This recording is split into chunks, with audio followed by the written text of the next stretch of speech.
الفاتح. أعوذ بالله من الشيطان الرجيم.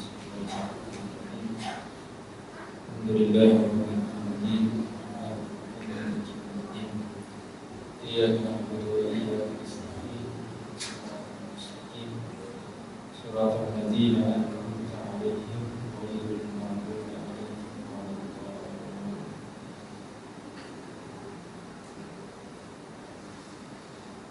الحمد لله على فطرة الإسلام وكلمة الإخلاص وعلى دين نبينا محمد صلى الله عليه وسلم وعلى ملة أبينا إبراهيم حنيفا وما كان من المشركين. أشهد أن لا إله إلا الله وحده لا شريك له. أشهد أن محمدا عبده ورسوله. فإن أفضل الحديث كتاب الله وخير الهدي هدي محمد صلى الله عليه وسلم. وشر الأمور محدثاتها وكل محدثة بدعة وكل بدعة ضلالة وكل ضلالة في النار كما قال رسول الله صلى الله عليه wasallam. Semuliakan Ketua Kampung, hormati Tuan Imam, Tuan Kuasa Masjid, Tuan Haji, Tuan Haji sedang hadirin, muslimin dan muslimat rahmatullah. Alhamdulillah, syukur kepada Allah Subhanahu wa taala. Pada malam ini kita dapat bertemu dan menyambung bicara kita dalam kitab Asas Akidah Islam di bawah tajuk cara-cara disampaikan wahyu. Cara-cara disampaikan wahyu. Qala al-musannif rahimahullah, wahyu yang disampaikan kepada rasul-rasul itu adalah melalui beberapa cara sebagaimana yang ditegaskan oleh Allah Subhanahu wa taala. Firman Allah dalam Al-Quran dalam surah Asy-Syura, wa ma kana li basharin an yukallimahu Allah illa wahyan aw min wara'i hijabin aw yursila rasulan fayuhiya bi'idnihi ma yasha'u innahu alimun hakim. Maksudnya, dan tidaklah layak bagi seseorang manusia bahawa Allah berkata-kata dengannya kecuali dengan jalan wahyu.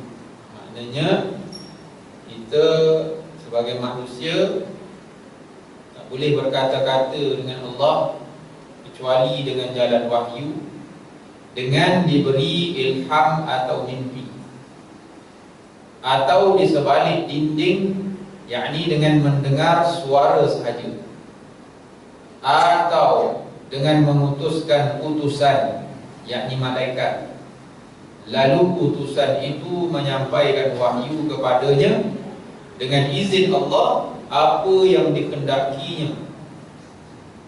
Sesungguhnya Allah Maha tinggi darjatnya, lagi amat bijaksana. Maknanya wahyu ini disampaikan kepada Nabi melalui beberapa cara, sama ada melalui wahyu, ilham ataupun mimpi. Mimpi bertemu dengan Nabi. Bagi manusia biasa macam kita ni, mimpi bertemu dengan Nabi adalah mimpi yang benar. Sebab Nabi tidak boleh diserupai oleh Iblis. Iblis tak boleh menyerupai Nabi walaupun dalam mimpi. Jadi tuan-tuan yang dapat bermimpi jumpa Nabi ni sangat bertuahlah. Pernah jumpa Tuan Haji? Mimpi? Belum pernah biasa mimpi jumpa Doraemon, Ultraman. Ini biasa mimpi. Ini mimpi-mimpi yang biasa. Tapi mimpi yang luar biasa, tuan-tuan bertemu dengan Nabi Muhammad SAW. Yang paling bagus sekali bila bertemu dengan Nabi, Nabi itu siap doakan lagi kita. Itu lagi hebat. Bertemu dengan Nabi. Jarang dapat mimpi yang macam. Biasa yang dapat mimpi macam ni ulama-ulama. Kita ni pasal belum ulama sangat, jadi tak apa-apa nak jumpa lagi. Yang boleh jumpa dengan Nabi ni kadang-kadang mu'allaf. orang yang nak masuk Islam. Tu kadang-kadang boleh bertemu. Itu mimpi dia lah. Dia kata ada seorang yang berjubah putih, muka bercahaya, jumpa saya, suruh saya masuk Islam. Allah Alam, itu mungkin Nabi Muhammad suruh dia masuk. Jadi dalam mimpi lah. Tapi bagi Nabi Muhammad pula menerima wahyu daripada Allah melalui kaedah yang dinamakan wahyu ataupun ilham. Ilham ni disampaikan oleh malaikat mulhim, ataupun di sebalik dinding, hanya dengar suara je. Tak nampak wajah, tak nampak apa, hanya suara. Melalui wahyu yang berbentuk suara. Atau dengan mengutuskan utusan ataupun malaikat yang sampaikan wahyu kepada Nabi Muhammad SAW. Ayat ni biasa kita dengar dekat Gua Hira, kan? Disampaikan wahyu oleh malaikat Jibril alaihissalam dalam bentuk manusia memeluk Nabi. Kemudian dia kata apa? Iqra, Iqra, Iqra. 3 kali. Itu wahyu lah. Disuruh baca 3 kali. Ma'ana biqari'in, kata Nabi. Aku tak boleh baca. Ialah Nabi seorang yang ummi, Nabi yang buta huruf, tak pandai baca. Lalu diajar oleh malaikat Jibril tentang wahyu daripada Allah Subhanahu wa taala. Maknanya wahyu dalam bentuk diutuskan para malaikat. Lalu utusan itu menyampaikan wahyu kepadanya dengan izin Allah. Semua dengan izin Allah Subhanahu wa taala. Dan sesungguhnya Allah Maha tinggi darjat lagi Maha bijaksana. Ini kaedah. Dari ayat tersebut dapatlah difahamkan bahawa wahyu itu disampaikan kepada rasul-rasul menerusi 3 cara. Yang pertama, dengan secara langsung. Cara langsung ni direct, live, ilham, atau mimpi yang benar. Mimpi yang benar. Yang kedua, dengan cara terdengar suara di sebalik hijab, di sebalik alam yang biasa ni terdengar suara. Suara. Tuan-tuan pernah dengar suara mengaji? Macam tu lah. Tak nampak orang yang mengaji, tapi terdengar suara mengaji. Biasa dengar kat mana? Kalau dekat kawasan kubur, tuan-tuan dengar orang mengaji, jadi hebatlah. Terdengar suara juga dengar, tapi macam dangdut bunyi. Itu suara konsert dangdut. Itu daripada jauh dengar gitulah. Itu dengar juga melalui telinga. Jadi mendengar melalui telinga ni dengan kaedah yang berbagai kaedah disampaikan. Tapi kalau dengar melalui wahyu ini, maknanya di sebalik alam biasa tak nampak apa-apa depan, tapi terdengar suara wahyu daripada Allah. Yang ketiganya dengan cara melalui malaikat. Cara malaikat ni maknanya cara yang biasa kepada nabi-nabi dan para rasul. Sebab nabi yang sebelum ni pun, sebelum Nabi Muhammad pun pernah didatangi oleh yang disebut sebagai malaikat, dengan gelaran-gelaran malaikat yang dipanggil Jibril, kan? Ada gelaran-gelaran Namus, gelaran-gelaran malaikat yang datang untuk menyampaikan wahyu daripada Allah Subhanahu wa taala. Wahyu secara langsung iaitu dengan cara Allah mengilhamkan sesuatu berita atau perkhabaran suci ke dalam hati sanubari Rasul hingga ia merasa mengetahuinya dengan jelas, atau kalbunya terisi perkhabaran dengan sempurna. Wahyu itu masuk dalam hati Nabi dan Rasul, kemudian terilham, terjelma dengan jelas, dapat khabaran itu dan diceritakan daripada hati sanubari, terisi perkhabaran itu dalam keadaan sempurna penyampaian. Ini adalah seperti yang berlaku kepada Nabi Ibrahim ketika beliau diperintah mengorbankan anaknya Ismail bagi menguji kesetiaannya kepada Allah Subhanahu wa taala. Wahyu itu datang terus pada hati Nabi Ibrahim. Nabi Ibrahim pun terus Sesungguhnya aku disuruh oleh Allah untuk menyembelih kamu. Wanzur maza tara. Ya, maknanya apa pandangan kamu wahai anak. Dia bercakap terus. Adapun yang berlaku dulu pernah berlaku kat Pelabuhan Kelang tu kan, dia seolah-olah terdengar-dengar dalam telinganya. Suruh dia sembelih anaknya, iaitu suara iblis. Tuan-tuan tuan-tuan hari ni janganlah buat pelik-pelik gitu Tak ada dah lagi suruh sembelih anak. Yang berlaku sembelih anak ini hanya berlaku kepada Nabi Ibrahim AS. Perintah Allah Ta'ala suruh sembelih anak dengan tujuan untuk melihat sejauh mana tingginya pengorbanan Nabi Ibrahim AS. Tak ada pun Nabi Ibrahim kata agak-agak lah nak suruh sembelih anak sendiri ni. Tak ada. Nabi Ibrahim pun tak cakap macam tu. Dia terus minta pandangan anak dia. Apa pendapat kamu wahai Ismail? Apa Ismail cakap? Kalau jenis anak yang taat, jenis anak yang taat pada perintah mak ayah ni, anak soleh ni, dia tak ada tanya lagi, gila ke orang tua ni nak sembelih? Tak ada gila-gila. Terus dia kata apa? Kalau perintah Allah Subhanahu Wa Taala, laksanakan wahai ayah. Itu anak yang soleh. Ini kadang-kadang anak ni suruh pergi sekolah tahfiz pun, kita tanya anak kita pergi sekolah tahfiz, dia nak jadi orang baik. Ayah gila. Boleh ada setengah anak macam tu. Agak-agak lah saya. Jadi anak, kalau anak yang soleh ni, dia jadi ikut je kan. Ayah cakap okey ya, pergi sekolah tahfiz, jadi penghafaz Quran insya-Allah. Yang get cakap jawabnya kan, ikut aja. Entah kalau dapat anak macam ni untunglah. Tapi kalau suruh anaknya pergi sekolah tahfiz takut, merau-merau, tak nak pergi. Ada tuan-tuan jumpa Tapi pertama kali saya jumpa ada seorang budak, dia nak sangat masuk sekolah tahfiz sampai dia buat solat hajat. Bayangkan, budak baru darjah 6 nak masuk sangat sekolah tahfiz. Mak dia tak ada apa-apa sangat, tak nak pun paksa apa. Tapi dia ni jenis budak yang keputusannya pun tak berapa bagus. Tapi oleh kerana dia nak sangat kalau boleh dimasuk, sampai menangis-nangis nak masuk ke Mahat Tahfiz, buat semayang hajat malam.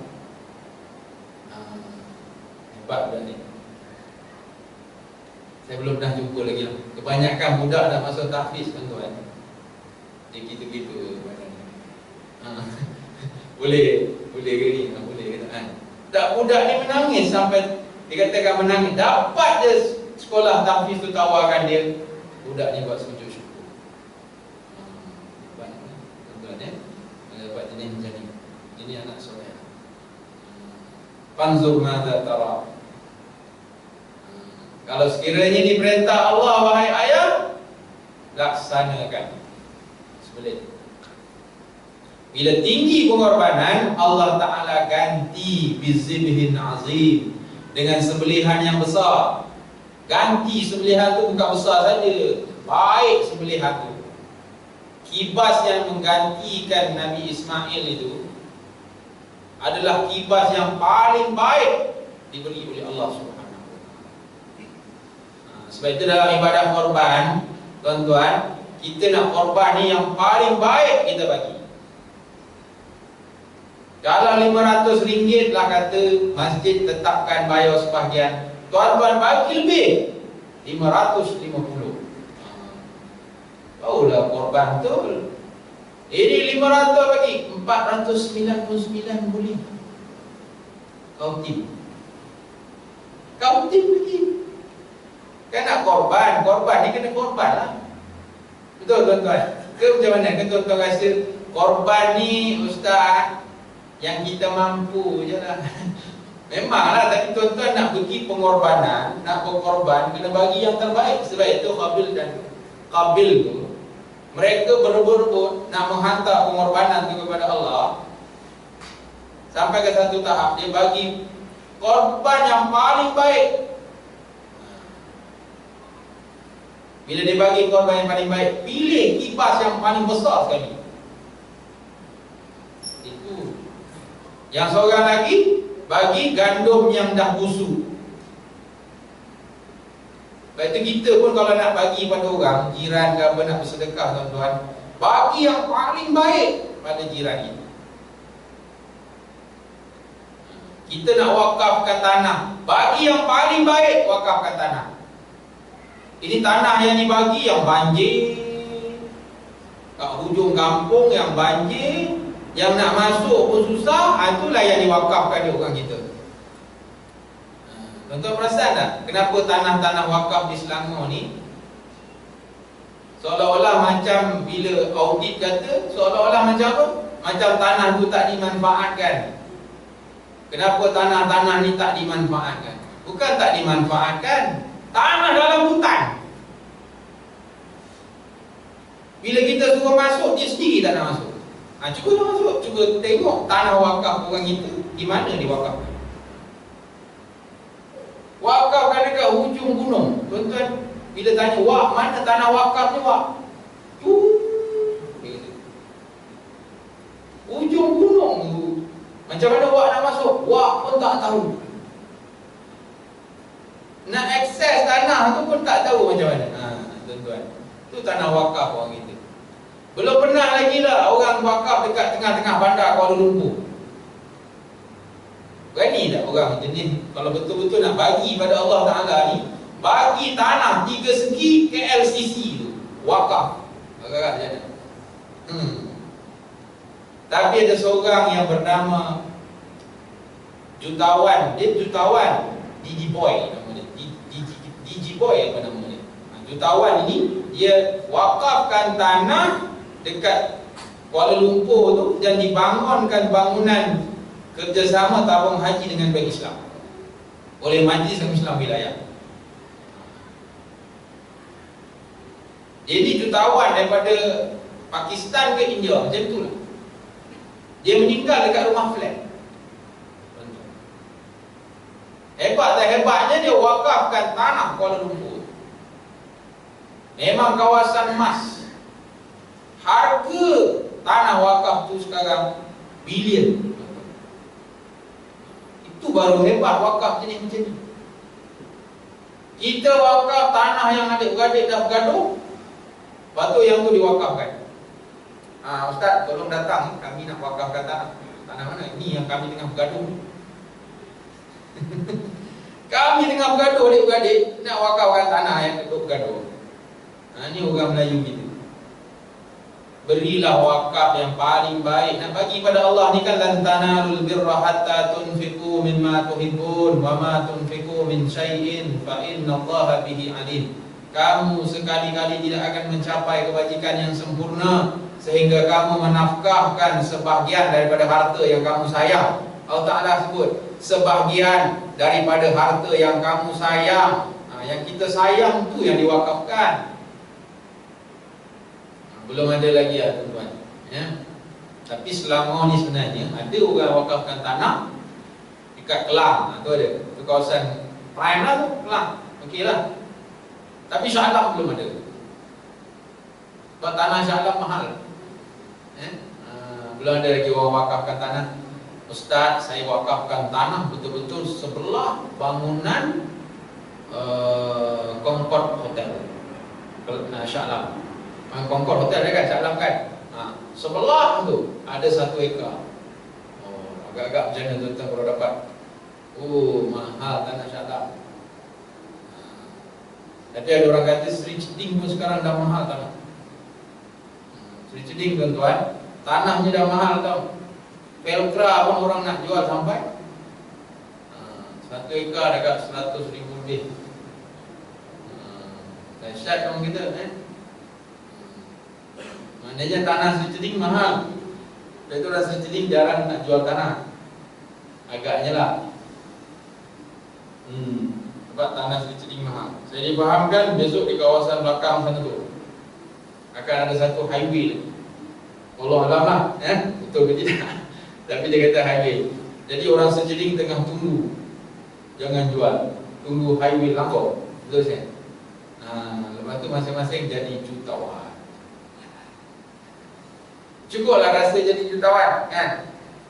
Tapi kalau tuan-tuan betul-betul nak jadi jutawan, pergi Indonesia lah. Pergi Indonesia, bawa duit dalam 10,000.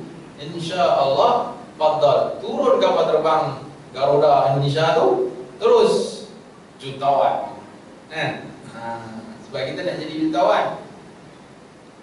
Jadi kita, kalau boleh lah tuan-tuan, tanah jangan dijual kalau boleh lah. Sebab Selangor dah tak ada tanah, tak payahlah jual tanah. Takut-takut nanti kita hanya ada tanah tu lah yang dekat Batu 16. Itu pun kalau tempah awal dekat Nazir. Tak payah tempah lah. Tuan-tuan dah risau, ni kena tempah. Tak payah tempah. Tanah dekat Batu 16 tu panjang lagi saya tengok, muat lagi lah. Kalau rasa sedikit dengan yang ada yang mendengar ni, rasanya tak ada masalah. Ada ruang lagi lah insyaAllah. Tak payah bimbang. Cuma kita dalam bab hari ini, kita nak beri kepada Allah itu bizibhin azim, sembelihan yang besar, sembelihan yang paling bagus. Kemudian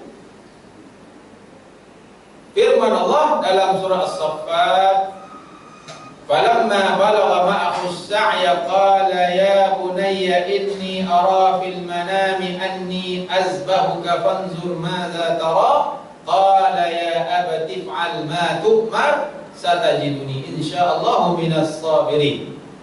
Inilah dia kisah Nabi Ibrahim. Maka tatkala anak itu sampai kepada peringkat umur yang membolehkan dia berusaha bersama-sama dengannya, Nabi Ibrahim berkata, anak tu dah boleh dah, kira macam dah boleh bantu mak ayah ni dah. Wahai anak kesayanganku, sesungguhnya aku melihat dalam mimpi bahawa aku akan menyembelihmu. Maka fikirkanlah apa pendapatmu. Anak dah boleh cakap, umur dalam lebih kurang, yalah, maknanya yang boleh sama-sama bantu ayah. Anak dia kata apa? Anaknya menjawab, wahai bapaku, jalankan apa yang diperintahkan kepadamu. Ini anak yang jenis taat. InsyaAllah ayah akan mendapati aku dari orang-orang yang sabar. Sabar insyaAllah. Saya ni ayah laksanakan. Wahyu dengan cara ini pernah disebut juga dengan ilham. Tetapi berbeza dengan manusia biasa yang mendapat ilham. Tapi kalau namanya ilham, tak perlu risau. Dia memang dapat ilham. Hari-hari ada ilham. Sebab itu ilham ni tuan-tuan, dia disampaikan dan dibawa oleh malaikat yang namanya malaikat mulhim. Kalau tuan-tuan tiba-tiba dapat idea tu sebenarnya ilham lah. Idea, ilham, yang kita sebut idea. Tapi ilham yang baik ini disampaikan oleh malaikat mulhim, dibawa. Wahyi di sebalik hijab. Wahyi cara ini pula berlaku bila seorang rasul itu menumpukan sepenuh perhatian kepada suatu perkara, sebagaimana yang pernah berlaku kepada Nabi Musa alaihissalam ketika beliau menumpukan perhatiannya kepada api yang sedang bercahaya di Bukit Tur Sina. Dia tengok api apa dekat Bukit Tur Sina. Firman Allah dalam surah An-Nisa ayat 164, wa kallamallahu Musa taklima. Maksudnya, dan Allah berkata kepada Nabi Musa dengan kata-kata yang layak bagi Allah secara langsung. Maknanya Allah berkata-kata kepada Nabi Musa secara direct. Kemudian wahyu menerusi malaikat.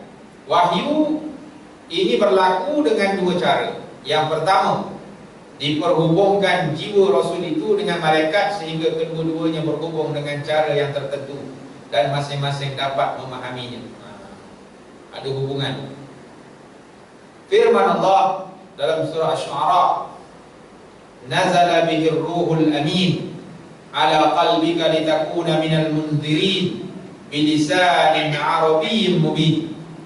Maksudnya ia dibawa turun oleh malaikat Jibril yang amanah ke dalam hati, supaya engkau wahai Muhammad menjadi salah seorang rasul dari rasul-rasul yang memberi peringatan kepada umat manusia. Ia diturunkan dengan bahasa Arab yang fasih dan terang nyata.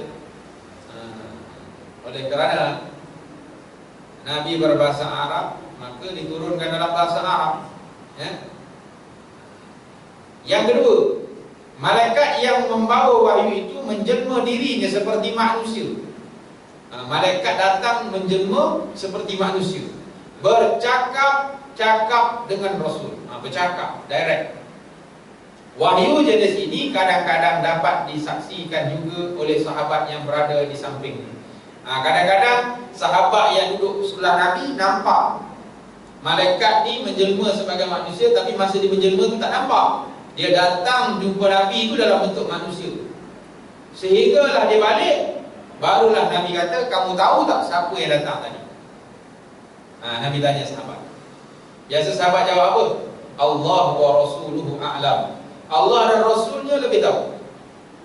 Sahabat tak akan kata, macam aku pernah nampak aja laki ni Anas Mikael ke dia ni? Apa Anas Mikael? Tak tahu lah ikutlah. Sekarang ni kalau drama ni cerita tu je lah kan. Macam aku pernah nampak aja kan? Macam penyanyi K-pop bukan.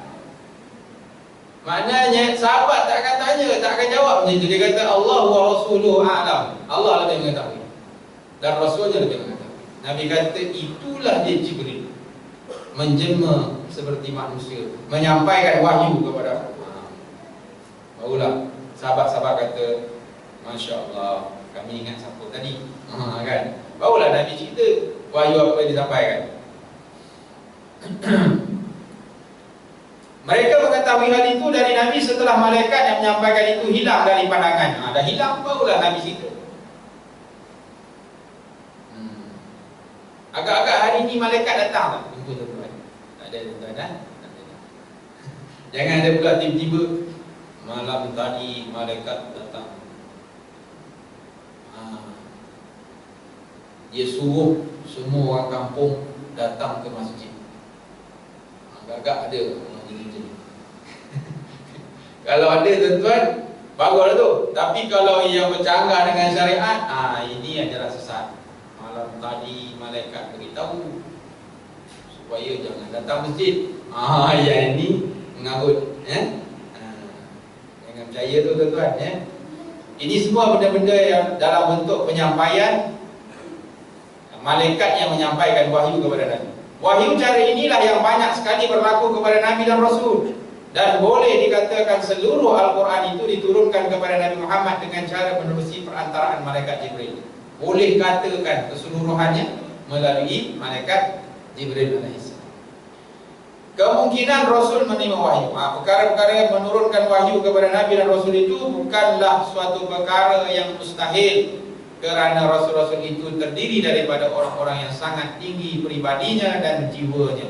Mereka telah dikurniakan persediaan yang cukup untuk menerima wahyu, di samping mereka adalah semulia-mulia makhluk di sisi Allah. Orang-orang yang berakal dan berfikiran waras sudah tentu dapat menerima kemungkinan adanya hubungan di antara Rasul dengan alam tinggi yang di luar daripada alam biasa. Kerana Allah sangat-sangat berkuasa melakukan sesuatu dan ia dapat menghubungkan wahyunya kepada sesiapa yang ia kehendaki. Kalau kita perhatikan kepada alat-alat moden yang ada sekarang, akan bertambah teguh lagi keyakinan kita tentang bagaimana wahyu itu disampaikan kepada Rasul-Rasul. Umpamanya, apa dia? Maknanya benda-benda ni tak mustahil lah tuan-tuan.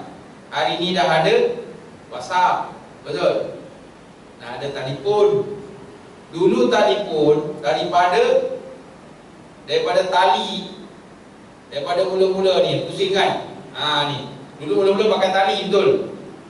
Yang dibuat oleh Telegram, Sir Graham Bell tu kan, yang mula-mula buat telefon tu kan. Kamu mula-mula pakai, tapi Sir Graham Bell tu diambil contoh telefon tu daripada budak-budak kita lah. Budak-budak kita pakai tempurung. Kan pakai tempurung kelapa. Tempurung kan? Tempurung kan? Buat dengar kat telinga kan. Ataupun cawan kan? Itu teknologi menyampaikan. Dulu mula-mula telefon itu lah pakai wire. Lepas tu telefon pakai yang nombor tolak sering tu kan. Sering gitu. Telefon dulu. Yang piramidi dalam filem Alibaba Bujang Lapuk tu kan. Halo? Betul. Ini penyamun ke? Bentar, pernah dengar dialog ni kan? Betul. Dia kata apa boleh tolong kan? Tolong rompak sama saya lah. Pasal apa mau rompak sama awak? Saya mau bayar hutang. Disuruh rompak kan? Ni biasa lah tuan-tuan. Dulu telefon gitu. Lepas tu dia dah modern sikit tekan. Tapi masih guna talian lagi. Tak ada handphone pun tak ada. Handphone mula ada zaman 1990. Start ada handphone, baru masuk Malaysia lah.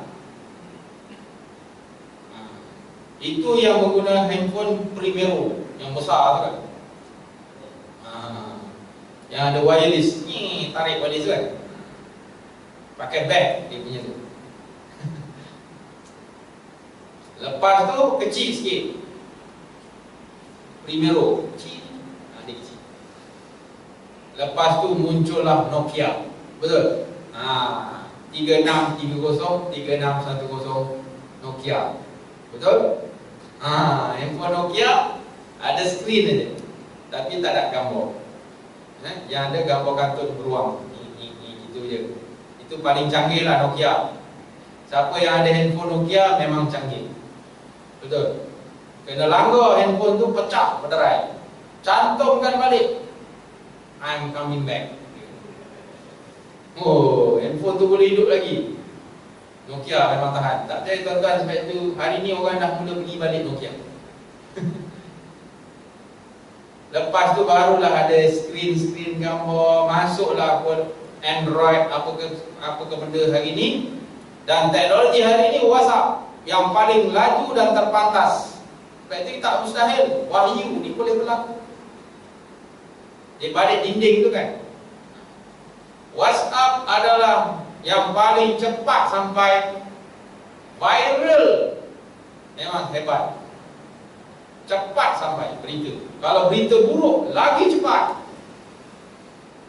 Yang like tu lagi cepat. Kalau jenis fitnah lagi cepat orang like. Cepat dia viral. Ini sebut viral ni apa tuan-tuan?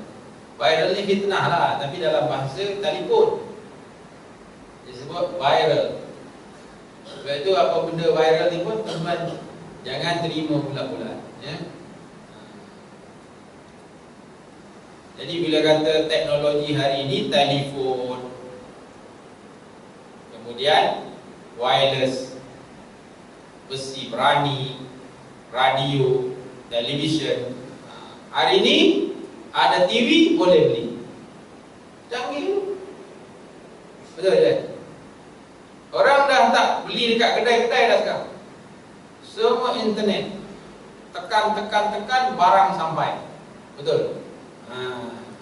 Tapi penipuan berbanyak. Tekan barang datang. Kotak aja datang. Isi tak ada. Itu semua bisnes zaman moden hari ni tuan-tuan. Hari ni orang malas nak pergi kedai. Betul. Orang semakin malas. Orang akan duduk di rumah. Kaunter semakin kurang. Tak percaya tuan-tuan, hari ni orang dah tak pergi kaunter-kaunter dah. Post office apa semua ni jarang orang dah pergi. Orang semua online. Bayar online. Besok tak lama lagi kita nak kapankan orang pun online.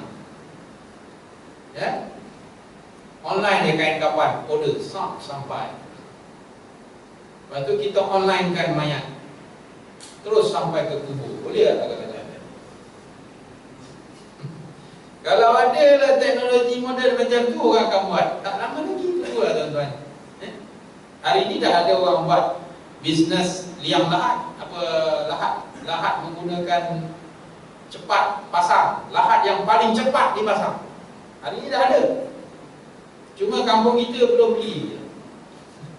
Sebab kita rasa kita punya teknologi kita ada lagi, tak apa. Besok satu hari bila tak ada orang, tak ada siapa nak buat, kita akan buat yang pasang siap punya papan lahat tu. Pasang siap, krek, sap siap. Tak payah ketuk-ketuk, dong, pukul, terik, tak ada. Sekarang ada tuan-tuan, ini nama teknologi. Besok tuan kadi pun nak menikahkan orang, tengok handphone je, muka. Pengantin mana? Ni muka dia. Daripada rumah aja Pak Imam nikahkan. Lepas tu jangan lupa bayar nombor akaun saya. Contohlah, kan? Ni contoh tuan-tuan. Sebab teknologi ni kadang-kadang tuan-tuan gelakkan saya. Satu hari besok, hari ni orang bayar zakat online. Orang bayar zakat sekarang ni tekan-tekan je, sap dibayar zakat. Wakaf pun sama dah. Orang wakaf kalau tunai ni dia tolak daripada akaun dia. Masukkan dia, sup dihantar, Maybank to you. Sekejap je tuan-tuan sekarang. Bukan macam dulu. Dulu zaman saya ingat lagi, bila kita tak ada duit dekat universiti, telefon ayah. Nak tunggu ayah aku datang kat rumah pula orang yang ada telefon masa tu, jalan tu dia seorang. Jadi masa kita nak minta bercakap dengan ayah kita ni, pesan dekat makcik tu. Makcik beritahu dengan ayah, tunggu dekat rumah ni pukul sekian-sekian, nanti kita telefon balik. Betul tak tuan-tuan? Ke tak berasa? Kita rasa mudah sekarang ni sebab semua orang pegang handphone. Semua orang ada handphone. Sampai budak darjah 1 dah ada handphone. Darjah 2 dah ada handphone. Lebih pandai guna handphone daripada bapaknya. Betul tak tuan-tuan? Kadang-kadang kita tak tahu kenapa hang telefon ni. Bagi dekat budak 5 tahun, dia betulkan balik. Kita letak password. Letak password. Ni tuan-tuan, hebat dah hari ni. Teknologi semakin canggih.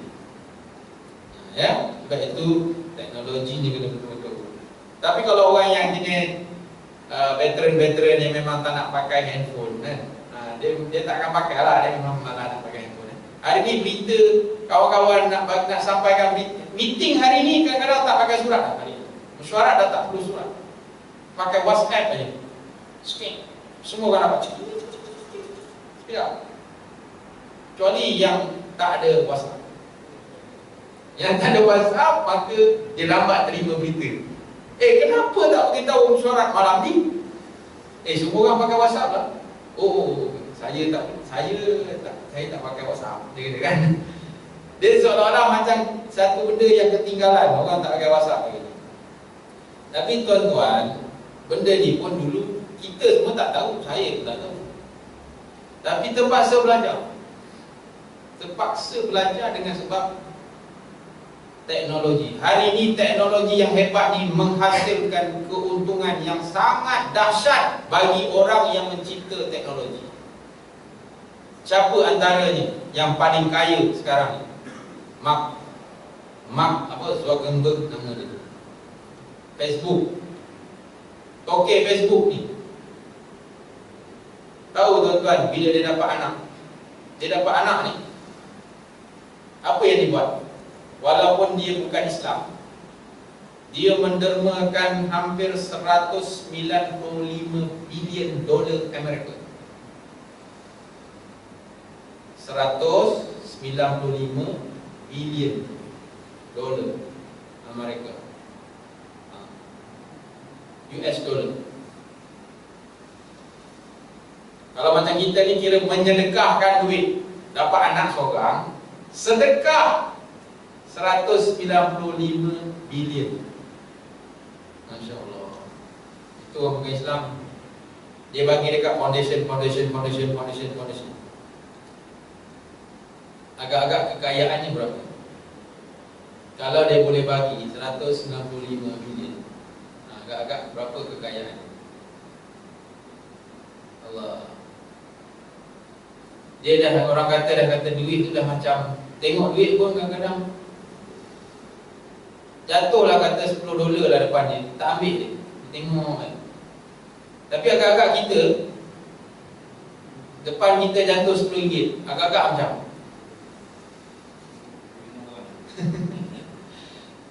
tak usah RM10 tu jatuh masa kita sedar ni, masa sembahyang macam tengah sembahyang duit RM10 tu macam nak terkeluar kan, ditiup pula di angin. Agak-agak macam mana kita sembahyang, tak khusyuk lah tak? Ambil lah. Padahal RM10 je, betul je? Macamlah juga masa dulu orang kalau sembahyang banyak kan dapat duit, betul tak? Masuk dekat celah-celah sembahyang, tengah berdoa kan? Tengah berdoa tu masuk celah-celah, masuk ke poket seorang-seorang. Dia masuk ke dalam poket, masuk. Lalu dekat celah-celah orang tengah sembahyang, kan sempit dengan sembahyang tu, masuk tu lah dimasukkan ke poket. RM5 sampai dekat ujung tengah berdoa tu, terlepas RM5 tu, jatuh berdoa, turun ambil doa lagi. Sebab kita bukan macam sampai ke tahap tu lah. Hari ni sebab duit tu jadi satu keperluan. Bayangkan kalau duit tu kita anggap dia sebagai benda biasa je tu. Benda biasa. Sebab teknologi hari ni yang menyebabkan kita jadi gitu. Teknologi. Kemudian radar. Hari ni radar. Dalam peperangan radar sangat penting. Hari ni tengah duk sibuk sekarang ni Turki dengan Rusia. Jadi negara-negara kecil macam Malaysia ni macam mana ni? Nak sokong Rusia ke nak sokong Turki? Turki dia punya blok NATO ni, geng-geng Amerika semua ni kan. Nak sokong Rusia, geng-geng Korea Utara, geng-geng komunis. Agak-agak Malaysia nak sokong mana? Sokong Turki sudah lah kan? Terpaksa lah. Jadi masing-masing pening nak sokong mana? Thailand, Singapura, semua mungkin dah nyatakan sokongan dia. Malaysia kadang ni tak tahu nak sokong mana. Pening kan tuan-tuan Rusia pun mula dia kata dia dah arahkan tentera-tenteranya bersiap sedia untuk perang dunia yang ketiga. Siap sedia. Tak tahu betul tidak, Allah Alam lah. Ataupun mungkin viral je. Tapi kita yang duduk Malaysia je lah. Kita duduk tengah-tengah Korea Utara, Rusia semua duduk atas kita. Betul? Dia belah-belah atas kita ni. Imbang juga tuan-tuan. Imbang. Jadi macam mana pun terpulang kita nak berdepan. Tapi radar nak bagi tahu, radar sangat penting. Sebab itu radar ni bagi kapal terbang terutamanya sangat penting. Ini teknologi. Bila kapal terbang hilang daripada radar, kelang kabut. Kemana kapal terbang? Hilang daripada radar. Sebab itu radar teknologi. Dan sebagainya semuanya boleh menangkap suara, menerima gambar atau lainnya yang dipancarkan dari stesen pemancarnya kerana telah dilengkapkan dengan alat-alat yang tertentu. Inilah macam kita lah telefon kan, pakai stesen pemancar. Oleh demikian tidaklah hairan kiranya Nabi-Nabi dan Rasul-Rasul itu boleh menerima wahyu daripada Allah kerana Allah itu lebih berkuasa dan boleh menyampaikan wahyunya dengan berbagai-bagai cara dan dapat menyediakan berbagai-bagai alat yang cukup untuk menerima. Kemudian hakikat wahyu. Hakikat wahyu dan rahsianya itu tidak siapa-siapa pun mengetahuinya melainkan para nabi dan rasul itu sendiri. Manusia biasa tidak sanggup mengkajinya untuk mendapatkan hakikat wahyu ini, walaupun mereka menggunakan segala kekuatan dan tenaga yang ada kepada mereka. Ini hakikat wahyu. Berhenti sejak.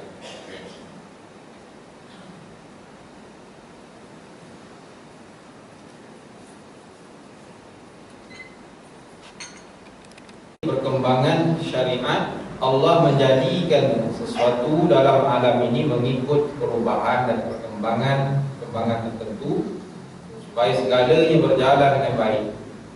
Kanak-kanak umpamanya dilahirkan dalam keadaan yang lemah dan serba kekurangan, ia tidak dapat menghisap susu dengan sendirinya tanpa pertolongan ibu atau orang lain. pokok tidak dapat mengeluarkan buah pada harinya ia tumbuh. Demikianlah seterusnya. Itulah yang dikatakan peraturan alam yang telah dijadikan. Ya. Jadi maknanya tumbuh-tumbuhan manusia ini dia ada proses. Prosesnya berubah mengikut perkembangan syariat. Perkembangan syariat begitu juga lah tuan-tuan, ya. Dia semakin hari semakin ada hukum-hukum baru, ya, berkaitan dengan perkara-perkara baru yang manusia buat. Jadi kena ada. Sebab itu adanya fatwa. Dan fatwa-fatwa ini dibuat bukanlah dalam keadaan yang hanya mengikut hawa nafsu, tak. Fatwa ni dia punya perbahasannya panjang, ya. Fakta-fakta yang diuraikan pun panjang. Hari ini orang Melayu duk gaduh pasal vape. Boleh tak boleh vape ni boleh. Ya, duk pening. Menteri kata boleh, mufti kata tak boleh, fatwa kata tak boleh, sultan kata tak boleh, Sultan Johor kata tak boleh. Tapi ada sebahagian pengusaha-pengusaha vape ni pula minta supaya dibolehkan. Macam-macam, ya. Jadi benda-benda baru, hukum-hukum baru, benda-benda baru dan hukum-hukum baru muncul ketika perkembangan syariat. Pokok tumbuh-tumbuhan dalam bab pertanian. Hari ini semakin banyak muncul teknologi-teknologi baru. Tuan-tuan kalau nak lihat teknologi pertanian yang paling canggih adalah Thailand. Thailand kalau dalam bab pertanian dia sangat ke depan. Maknanya kalau kita kiraan kemajuan Thailand dalam bab pertanian ni 2 tahun. 2 tahun ke depan daripada Malaysia. Itu teknologi Thailand. Sebab itu durian dia boleh berbuah. Pokok kecil je, buah dia banyak. Thailand dah mula ke arah teknologi yang canggih, ya. Dia punya pertanian, kaedah pemakanan, Thailand memang hebat. Dalam bab itulah tuan-tuan, ya. Kita baru nak cuba untuk menggerakkan agrotech ni, ya, benda-benda baru dalam teknologi. Ini semua mengikut perkembangan syariat. Oleh itu Allah yang maha bijaksana telah menurunkan syariat atau agamanya kepada manusia mengikut perubahan dan perkembangan seperti itu. Semakin canggih manusia, semakin berkembang.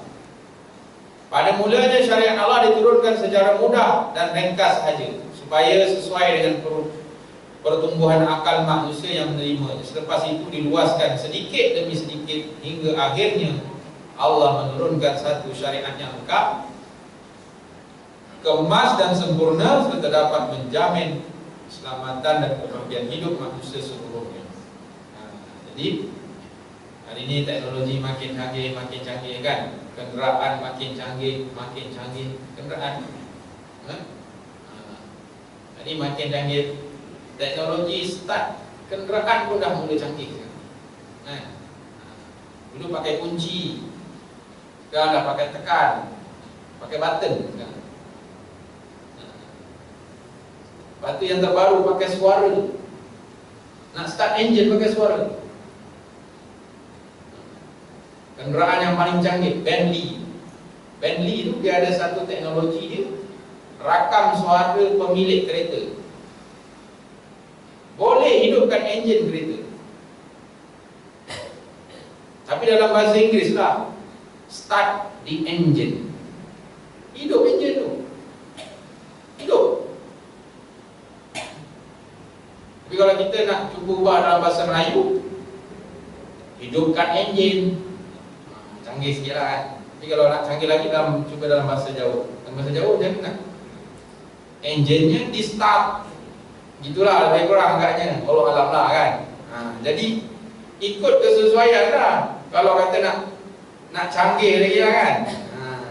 Tapi kalau tuan-tuan, mungkin teknologi itu tak lama lagi akan sampai ke Malaysia lah. Orang tak nak pakai kunci, orang pakai suara je. Masuk je kereta kancil, pakai suara je. Cuba start hidup.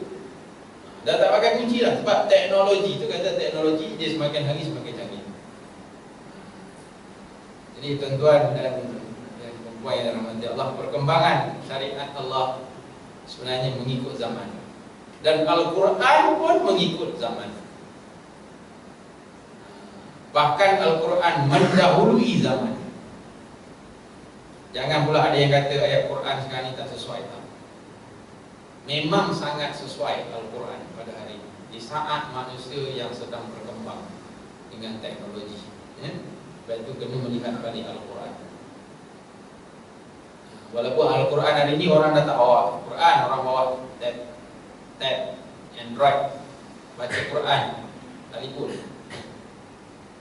Hari ini semua gini kan. Betul? Baca Quran. Kalau betul lah baca, takut WhatsApp. Bangun pagi je WhatsApp.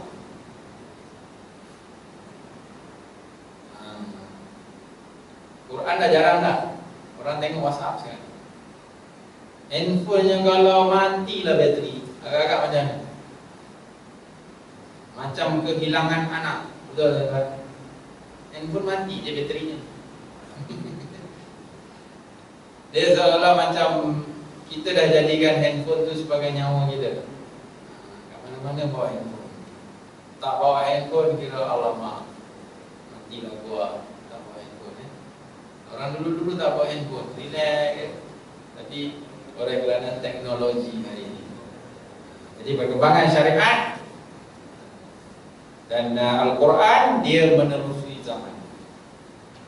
Memang Al-Quran ini sangat-sangat sesuai dan dengan zaman ini dan zaman yang akan datang, bahkan sehinggalah ke hari kiamat. Jadi sekadar itulah dahulu. Untuk yang seterusnya, Nabi Muhammad, penyudah Nabi dan Rasul, kita akan sambung pada minggu yang akan datang, InsyaAllah. Ada soalan ke? Saya buka soalan kan? Atau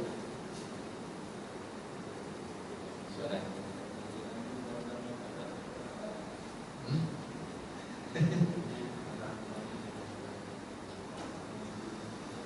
Ada soalan kan? Berkaitan dengan vape apa semua ni, tuan-tuan tak payah tanya saya lah. Kalau tanya Jabatan Mufti, Jabatan Mufti Selangor pun mungkin dia baru kumpulkan maklumat untuk pembentangan fatwa, mungkin syarat fatwa dalam bulan 12 ni adalah untuk pembentangan hukum baru dan sebagainya. Tapi di Seri Ceding ni saya tak nampak ada dah Cuma bateri vape ni dia yang berbahaya tu baterinya, ya. Baterinya yang berbahaya. Sebab kalau dihisap ni orang kata wallah alam lah, dihisap masa tengah cas. Kalau tengah cas tu dihisap, itu yang meletup. Kalau tengah dicabut casnya, dihisap tak meletup.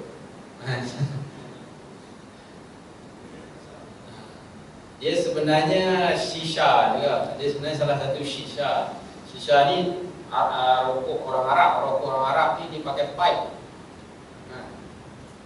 Tapi oleh kerana orang Malaysia tak biasa bawa pipe yang besar, dia kena pakai yang kecil. Sebab orang Malaysia ni suka benda kecil. Sebab kita pun saiz kecil. Sebab itu dia ikut saiz. Orang Malaysia ni dia suka benda-benda kecil. Tapi tuan-tuan tengok. Sebab itu tuan-tuan jangan buat yang besar-besar, buat yang kecil-kecil. Yang besar ni orang Melayu kita ni suka yang besar ni rumah aja. Yang lain semua dia nak kecil. Tak ada, tuan-tuan cek. Sebab itulah Pro 2 kancil tu, Pro 2 kilang Pro 2 tu, dia buat sekecil-kecil kereta hari ni, Azia tu kan. Dan jualan paling tinggi Azia. Tak je kalau tuan-tuan beli, berapa bulan dapat. Sebab Datuk Aminah Rashid tu, CEO Pro 2 tu, dia jenis bijak sebenarnya orang. Dia tengok keperluan apa masyarakat Melayu perlukan sangat. Dia kereta yang paling kecil dia buat. Yang tu orang Melayu akan suruh bawa pergi ke dia. Datuk Aminah Rashid. Saya pernah sembang dengan dia. Dia kata, kita buat yang paling kecil. Orang Melayu suka yang kecil, dia kata. Sebab itu dia buat kereta Azia, meletup. Sebab itu tuan-tuan nak buat kecil. Kalau kuih pun jual kuih kecil-kecil je tu. Itu contohlah kan. Baru orang nampak, oh kecil senang nak makan, habis. Begitulah. Orang Melayu ni dia suka rumah besar. Tu je. Yang lain dia nak kecil. Dia tak rimbang lah. Yang suka rumah kecil ni orang asli. Tak ada tuan-tuan, buat rumah besar dekat orang asli. Orang asli tak akan duduk rumah besar. Saya dah berpengalaman, saya tengok orang asli di Damansara, MK Damansara, orang asli. Dia bagi rumah banglo 5 bilik. Akhirnya mereka buat pondok dekat depan rumah. Kecil je pun. Dia lebih suka duduk dekat rumah. Kecil. Tengoklah Kemandul. Tak lama lagi tuan-tuan tengok. Sebab dia punya sistem dia macam tu, budaya dia. Tapi orang Melayu kita belum sampai lah macam tu. Orang Melayu kita kalau boleh banglo besar. Memang sebab orang kita suka yang besar-besar. Orang Melayu ni rumah lah. Tapi yang lain semua dia nak kecil. Isteri kalau boleh kecil, dia tak suka besar. Macam itulah. Allahuakbar. Okey. Ada soalan? Tak ada soalan? Cuma saya nak buat pengumuman. Besok ada program camp remaja Ibu. Kita bagi nama Ibu. Tuan-tuan jangan terkejut kenapa buat nama Ibu. Sebab budak-budak kita ni dia suka filem-filem baru, polis Ibu kan. Sebab itu kita letak Ibu tu. Biar budak-budak, oh Ibu ni mesti best kan. Letak nama-nama tu. Kita ambil contoh macam ada satu surau. Dia buat program berhantar, dia letak gambar Ultraman. Program berhantar letak gambar Ultraman dengan Upin Ipin. Upin Ipin dan Ultraman bersunat. Tajuk dia. Ramai budak masuk. Sebab dia tahu, oh Ultraman pun nak sunat juga, dia kata. Kena ikut zaman dia tu lah. Tuan-tuan, sebab itu kita buat Ibu. Ibu ni besok untuk makluman tuan-tuan, penyertaan RM20. Asalnya penyertaan tu RM30. Tapi RM10 ditanggung oleh pihak masjid. Nak bagi tahu tuan-tuan pihak masjid tanggung RM10 dan makan. RM20 tu hanya untuk bahan-bahan program dalam camp tersebut. Dan kalau tuan-tuan dapat camp ni dekat luar daripada kampung kita, harganya mahal. Camp ibadah kalau kat Shah Alam 100. Di Jenjarum RM40. Kan? Tapi kita 30 potong 10, RM20 je. Takkan tak nak hantar juga anak. Hantar, mana ada anak cucu hantar. Daripada tak ada apa-apa buat di rumah, besok hantar. Pendaftaran masih dibuka lagi, seingat saya. Ya Hafiz ya? Masih dibuka Hafiz ya? Pendaftaran masih dibuka lagi kan? Masih ada lagi. Jadi tuan-tuan, hantarlah cucu mana-mana yang kat rumah tu duk mancing-mancing bulan-bulan hujan-hujan ni, banjir-banjir ni kan. Suruh ikut program camp remaja Ibu ya? Jangan duduk di rumah. Rumah nanti kan tak apa-apa, handphone, WhatsApp, Facebook, tak apa-apa. Jadi hantar ke camp ni, handphone tinggal di rumah ya? Jadi insyaAllah saya mengharapkan kita galakkan anak cucu kita datang. Umur antara 10 tahun hingga 19. 10 tahun hingga 19 ya? Jadi kita harapkan mudah-mudahan anak-anak kita dihantar untuk program esok ya? Dan mereka nanti akan dibimbing oleh motivator dan konsultan yang dipilih insyaAllah ya? Jadi sekadar daripada dahulu kita tangguhkan dengan kepara dan surah.